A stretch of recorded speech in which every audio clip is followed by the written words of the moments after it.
రోజున జగన్మోహన్ రెడ్డి గారిని అడ్డుకోవాలి, వైఎస్ఆర్ కాంగ్రెస్ పార్టీ చేస్తున్న గొప్ప పరిపాలనని, ఈ రాష్ట్రంలో జరుగుతున్న గొప్ప సంక్షేమ కార్యక్రమాలను అడ్డుకోవాలన్న ఉద్దేశంతో తెలుగుదేశం పార్టీ చంద్రబాబు నాయుడు గారు ఎన్నో కుట్రలు పన్ని ఈ రోజున ఒక పొత్తు రూపాన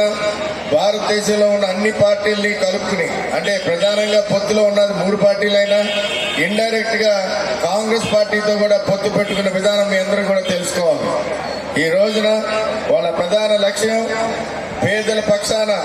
ఈ రాష్ట్రంలో ప్రతి పేదవాడి ముఖం మీద ఆనందం చూడాలి, నవ్వు చూడాలి, చిరునవ్వు చూడాలనే లక్ష్యంతో ఈ రాష్ట్రంలో పేదరికాన్ని శాశ్వతంగా నిర్మూలించారనే ఏకైక లక్ష్యంతో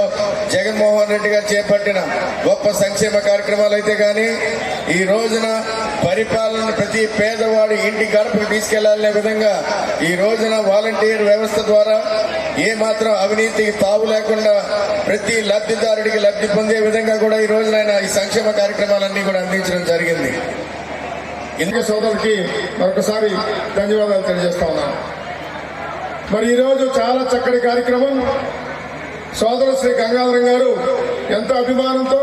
వైఎస్ఆర్ కాంగ్రెస్ పార్టీలోకి ఈ రోజు మనందరి సమక్షంలో ఆయనందుకు ఆయనకి సాదరంగా స్వాగతం పలుకుతూ ఆహ్వానం పలుకుతా ఉన్నాం. మరి ముఖ్యంగా చాలా చురుకైనటువంటి నాయకుడిగా జనసేన పార్టీ నుంచి కూడా మరి ముఖ్యంగా యువకులు ఎంతో మందిని కూడగట్టుకుని జనసేనలో అనేక కార్యక్రమాల్లో మరి పాల్గొన్నటువంటి వ్యక్తి. గత సర్పంచ్ ఎన్నికల్లో పోటీ చేసి మరి ఎన్ని ఒడిదుడుకులు వచ్చినా, ఎన్ని అవమానాలు జరిగినా సరే, ఆర్థికంగా ఎన్ని రకాలుగా ఇబ్బందులు గురైనా సరే చాలా మక్కువైనటువంటి ధైర్యంతో నిలబడిన వ్యక్తి శ్రీ గంగాధర్ గారు. వారి మిత్రులు కానీ వారి కుటుంబ సభ్యులు కానీ చాలా ధైర్యంగా సోరపాల గ్రామంలో మరి జనసేన పార్టీని మోశారు.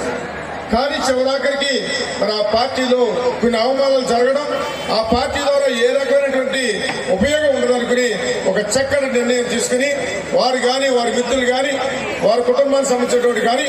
ఊరికి సంబంధించినటువంటి అనేక మంది ఈరోజు 350-400 మంది పైగా